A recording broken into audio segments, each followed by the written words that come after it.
What is happening, guys? And welcome back, fellow mech enthusiasts. Today, we are diving headfirst into the futuristic world of Armored Core 6. It's been a wild ride playing this. Let's talk about my overall thoughts and if I even recommend this to a fellow Souls player, someone like myself who has never really played an Armored Core game but fell in love with Souls games years back. I'm going to be honest, I'm not really a huge fan of giant fighting robots. When I was younger, I watched Transformers and was a fan of Mecha, but then as I aged, I had lost interest. So when I heard about Armored Core 6, I was disappointed. I wanted Elden Ring DLC. Elden Ring was a game I fell in love and I just wanted more of it, not a robot fighting game. But holy crap, would I live to eat those words. This game scratched an itch that I had no idea I had. I could not put this game down. Like, literally. My life for the past few weeks has literally been the work, the gym, and then Armored Core 6. And sometimes I even forgot to eat. I'm serious. It truly was that good. It's all I wanted to do. And I completed the game with all 3 endings and still wanted more. Heck, I still want more as I'm even editing this review. I may have an addiction, but damn, does it feel good to have an addiction like this, because this was the same feeling I had that while I was playing Elden Ring. I really missed this feeling. It's been quite some time since we had a game like this. First things first, the gameplay. Armored Core 6, it retains the core mechanics that FromSoft is famous for, and that fans truly love. The adrenaline-pumping, fast-paced combat is some of the best that FromSoft has ever designed. And this is, coming from a guy that played over almost 1,700 hours in Elden Ring. Controlling your customized mech feels as smooth as ever. You fly through the sky, navigate through levels in any way you choose, and the level of customization available here is just absolutely staggering. From your mech's frame, weapons, to its AI companion, to even coloring your mech any way you want. You can fine-tune almost every aspect. I literally spent so many hours just building mechs, making different cosplays of mechs of just different anime. I watched a lot of mech anime and I just went through and built a lot of mechs from there. I mean, it's honestly just amazing how you can just get lost in just the editor. By the time I was done with the game, I had created over 50 mechs, and each one had its place to shine in the story.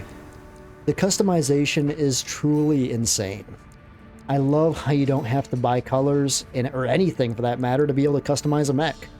There is over 4 slots to build and save mechs in, and each slot has 40 different slots separate. You can build up to 160 mechs for each save, basically. There is no cost to build additional mechs. That's right, no cost at all. The only thing you have to buy is the parts in the parts shop. Once you do that, then you will always have them and you can build as many mechs as you want. There is no limit. You're probably thinking how farming works in this. Well, the only thing you can farm for this in this game is, currency. And that is the in-game currency that is used to buy parts.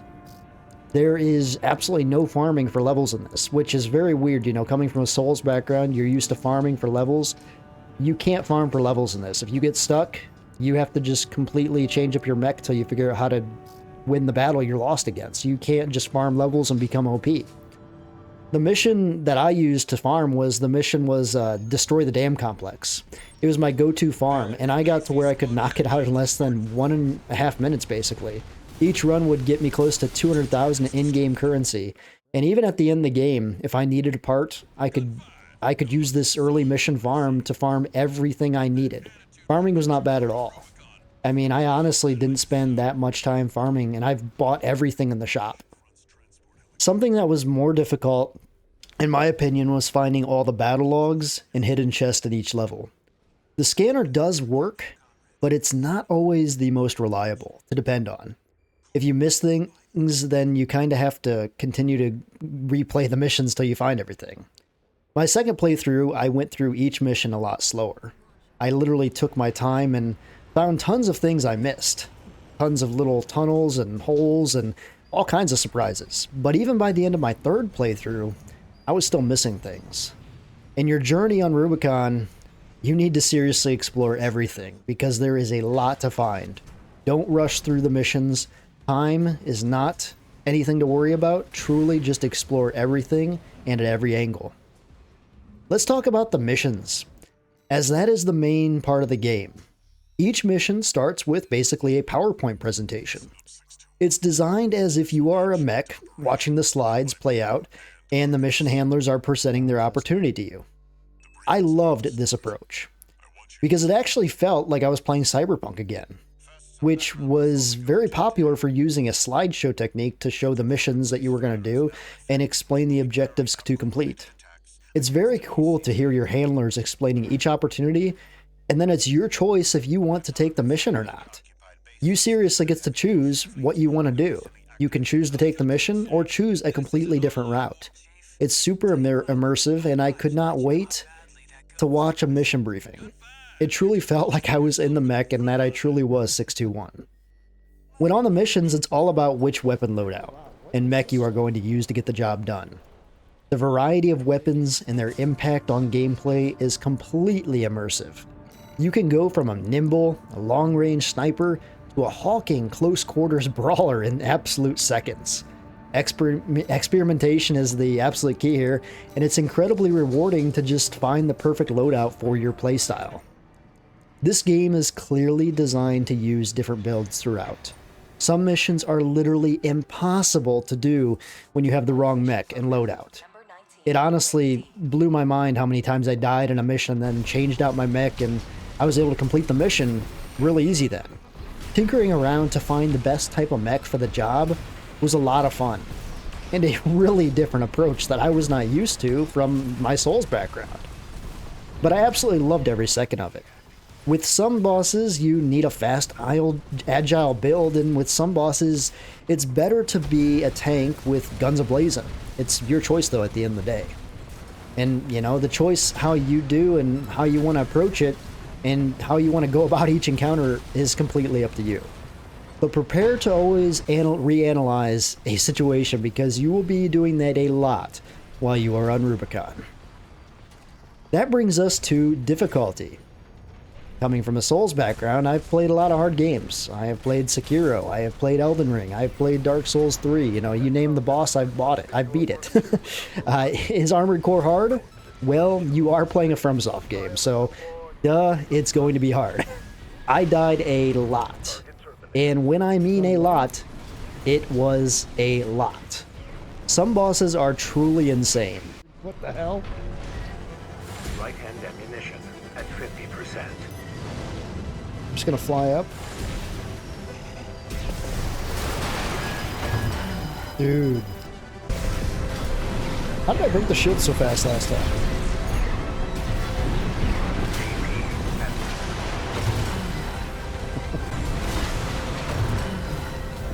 Drawing power from its environment. It won't stop until we destroy its generator. Yeah, I'm so dead.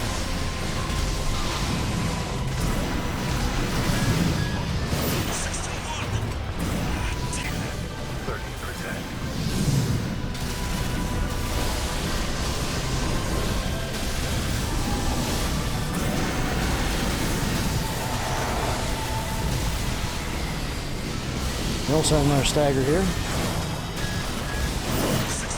Ooh. And will take you building a custom counter mech to get through it even. By the end of the game, I had built a boss killer that I could basically depend on if I was stuck with any boss fight. And this thing always delivered when I needed it. Is this game hard as, say, you know, Sekiro? Maybe certain parts are, but I would say overall probably not. In Sekiro, you are tied to one playstyle to beat a boss, or to beat any encounter for that matter. In Armored Core 6, however, if you get stuck, you can just edit your build till you find a proper counter. Not all missions have bosses too. Some missions are actually the boss as a whole. The defending missions really were my least favorite, and some of the hardest I actually came across in the game. I don't know why, I just had so much trouble defending these damn things. I've seen people breeze through these. I don't know how they did it. I struggled so much on these missions. Some missions will, have you beating a boss like a regular Souls game. Some missions will have you surveying an area and not even have a boss. And some will have you destroying objectives even. We're under attack. The corporate merge. Intercept. Keep them off of the bluff. Or even maybe defending objectives. The variety is honestly huge here. You're not going to get bored. I can promise you that. Each boss is so well designed though. I enjoyed it each replay that I did. It was such an amazing time to go through each boss again and figure out, oh yeah, I did this last time. I can beat this boss better this time. Because I died so much my first playthrough. I died, and when I died, it was like a regular Souls game. I learned what I did wrong. Each boss was so well crafted in such a visually stunning way as well. So, visually, that brings us to the visuals of Armored Core 6. Visually, Armored Core 6 shines. The graphics are a significant step up from its predecessor games. The detailed mechs and environments are a treat for the eyes. The explosions, particle effects, and weapon animations add to the immersion. It's clear that the developers put effort into making this game look and feel absolutely fantastic. I hear so many people talking about bad graphics and how it looks like a PS3 game. I just don't understand that. It blows my mind when I hear people say that. The graphics literally look like they came from Elden Ring and are absolutely super beautiful. It's Elden Ring with robots, basically. And I found myself getting off track during some missions just to take pictures of my mech and the sky because I was blown away at the beauty that came along with this game. Speaking of that, there is a full camera mode for every time you want to capture a moment. Anytime you want to capture a moment, you can literally turn on camera mode. Anytime. During a boss battle, exploring, it doesn't matter when. Even on the pause menu, you can do it. And even on the in-game garage menu too. When you have the garage just showing there, you can literally use camera mode there and look around the garage. It's crazy. The camera mode truly allows you to edit every little detail available. One thing they could have done though to make it better would have been if they would have allowed you to replace any mech from your garage in the photo editor. So basically, if you were taking a picture, you could replace that mech in the game right there with any mech in your garage. So you could just have fun and do a variety of photo shoots without having to replay each mission with different mechs to get the same photo if you wanted to do that. You could do like a cool scrapbook that way or something. For me, I take pictures when I play through games. It's kind of like I'd like to document it. That would have been a cool thing to have, but it's understandable. It would have been hard to integrate, but it would have been just cool to have. That's all, And I would have messed around with that for just literally hours, more so than I even did already. The camera mode here, though, is absolutely no joke, and I hope they bring this camera mode to Elden Ring in the DLC. So many cool shots can be captured, I'm sure, if they did that. I don't know if they will do that, but honestly, this proves that they can put a photo mode in Elden Ring DLC since it's all made with the same engine. When it comes to performance, I was blown away. I played on PC, and with all my settings maxed out, I was able to achieve a flat 60 FPS while recording on an RTX 3060 and upscaling it at the same time to 1440p. That's right, smooth gameplay while recording and upscaling all at the same time, never had a frame drop.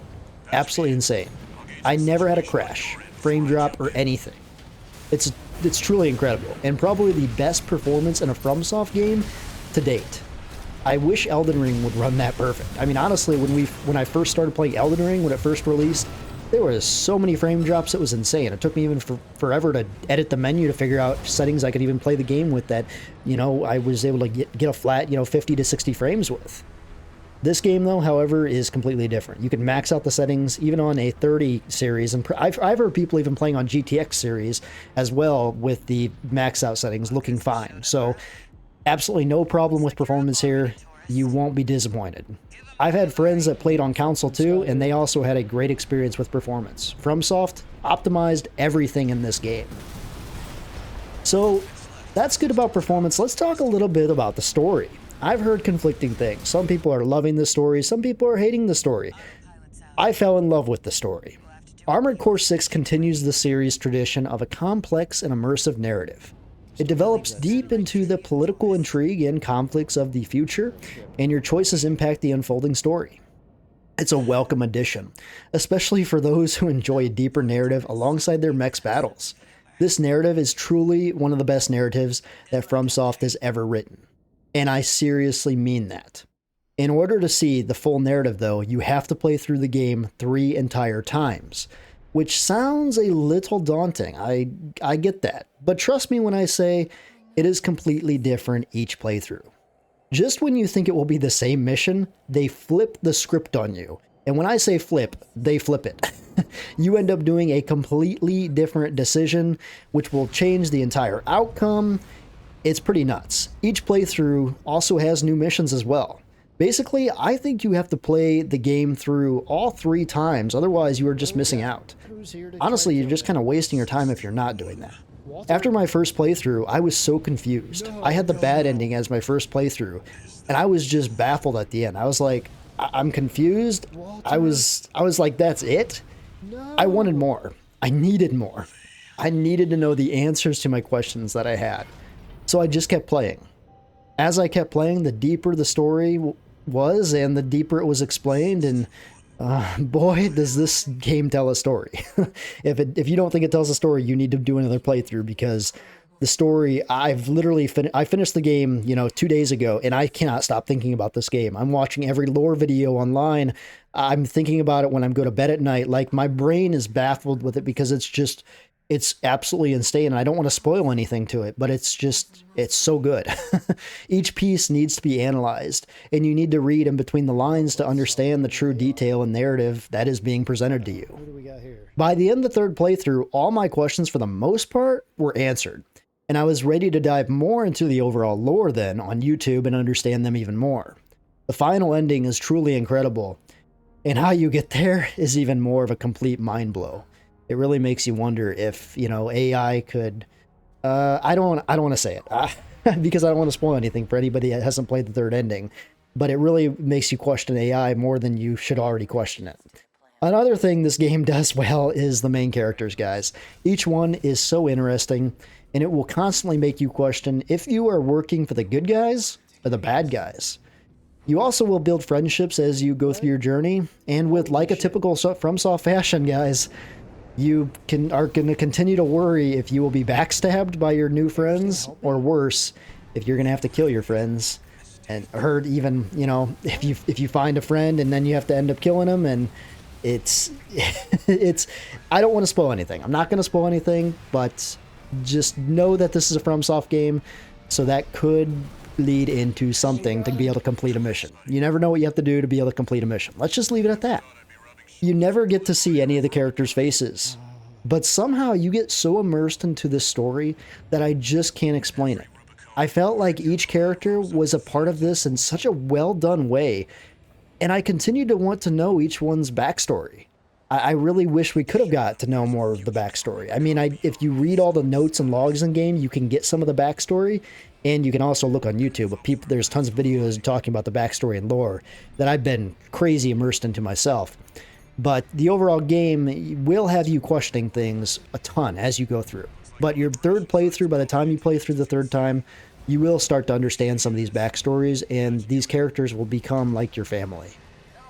Speaking of characters, guys, let's talk about the sound of this game. Because seriously, the sound design is so on point. The soundtrack complements the action absolutely perfectly in every scenario. And the mechanical sounds of your mech are very satisfying. They're weighty and everything that you can imagine from a mech. The voice acting too is, of course, well done, further immersing you in the world of Armored Core.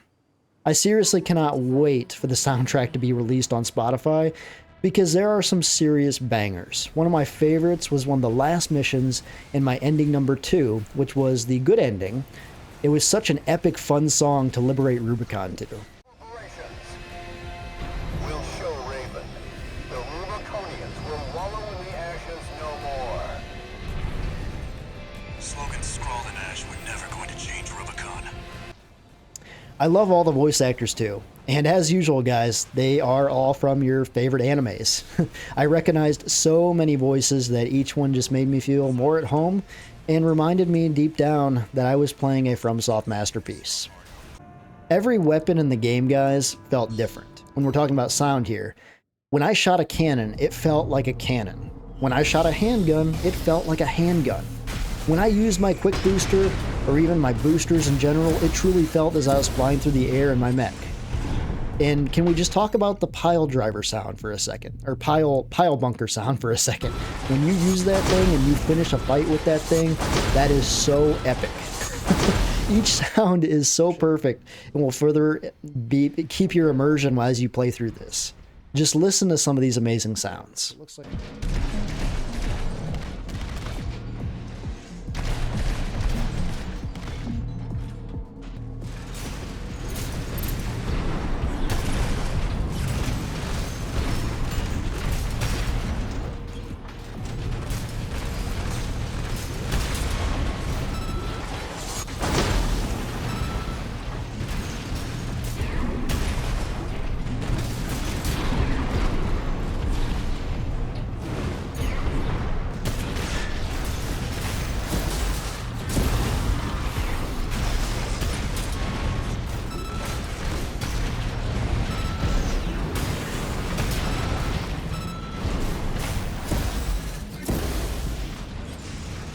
Rousing the locals. Another inconvenience, but I'll overlook that. Your crime is that you ignored me, ignored Artemis. You are vermin, and I will be rid of you.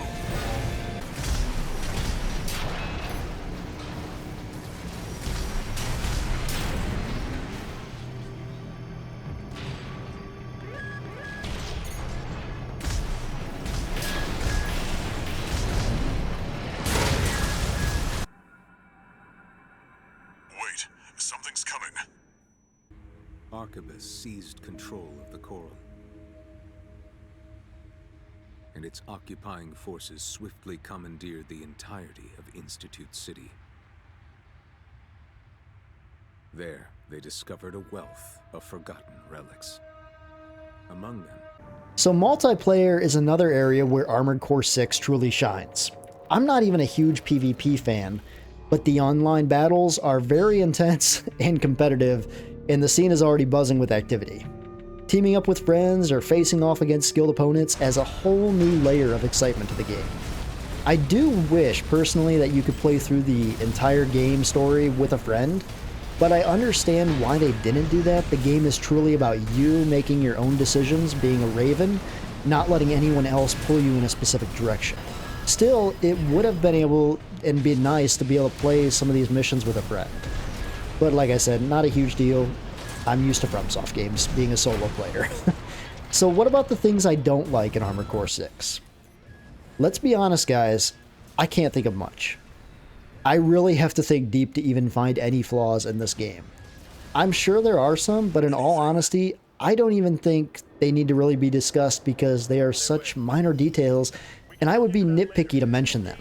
All games have flaws, don't get me wrong, including this one, but even so, this is a masterpiece. If I had to choose something though, I do wish you could have melee weapons on your right side and left. There were so many times I wanted to make just a full melee build, but sadly that option is not available. You can only have melee options on your left side, so that is kind of makes it hard to do a full melee. I mean, I guess you could not equip a right-hand weapon and then just be able to punch.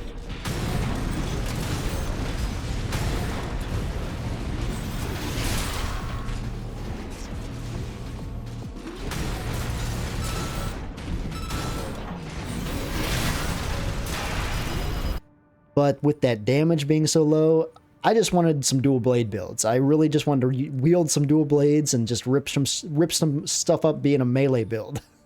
Also, I do wish, there was a transmog system. Like every FromSoft game, I don't understand why they don't make transmog systems. Sometimes I love the way some of my parts looked on my mech, but other parts had better specs. And in the end of the game, a lot of my best mechs looked very similar because they all had the best parts. Having a transmog system would allow complete variety and customization. You could build a mech completely how you wanted it to look, and then just transmog the good specs from the good equipment to the worse equipment, and you'd still be able to look completely unique. I've noticed this too online, you go online, everybody's using the same mechs. Obviously, they look different because of colors and everything, But in general, you know, a lot of the same mechs are coming up. And this would be solved if there was a transmog system. So I think that's something they should put in Elden Ring. I think that should be in all games, basically.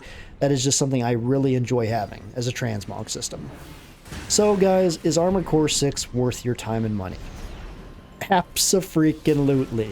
It's more than a worthy addition to the series. Building upon its strengths while bringing new features to the table, the gameplay, graphics, and depth of customization will keep you engaged for hours on end, and it's all you will want to do. I'm serious, guys, it's all you will want to do. The story adds another layer of intrigue, and the multiplayer ensures that there's always a challenge waiting for you once you even finish the game.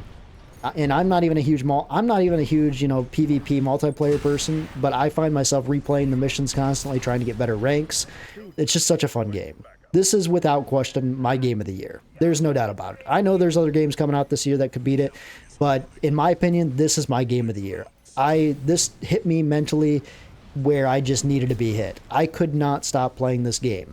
I found myself dreaming at night of a new mech design, and in the morning I would literally wake up and build it. I think I spent more time in the garage building mechs than actually playing the game because it was so freaking addicting.